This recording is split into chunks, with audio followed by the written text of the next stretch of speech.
Hello, good morning. কেমন আছো সবাই? সকালবেলা উঠেই আমার প্রথম কাজ থাকে বিছানাটা গোছানো। দেন তারপরে আমাকে দেখতেই পাচ্ছ আমি কেমন হালাতে আছি একদম জামা কাপড়। বাট স্টিল আমি বাড়িতে থাকলে ঠিক এরকমভাবেই থাকি, তো ডোন্ট জাজ মি। তারপরে চলে গেছিলাম মুখ ধুয়ে ফ্রেশ হতে।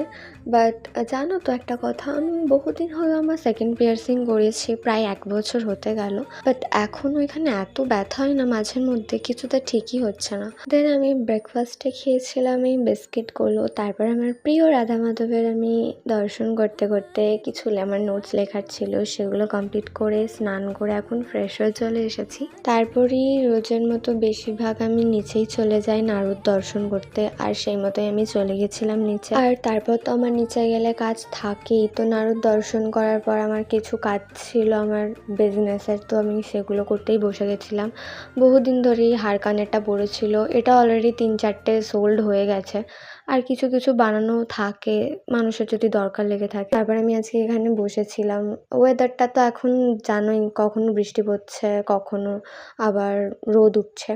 তারপরে একেবারে দুপুরের খাওয়া দাওয়া কমপ্লিট করে আমি চুলটা বেঁধে নিচ্ছিলাম, কারণ প্রচুর হেয়ার ফল হচ্ছে আজকাল। তারপর সন্ধ্যাবেলা একেবারে ঘুম থেকে উঠে আমার 7টা থেকে টিউশনও ছিল, তো আমি টিউশনের দিকে বেরিয়ে গেছিলাম। তারপর টিউশন থেকে বেরিয়ে টুকটাক একটু খেতে ইচ্ছে হলে খাওয়া দাওয়া করে চলে গেছিলাম বাড়ির দিকে। Thanks for watching. Radhe Radhe.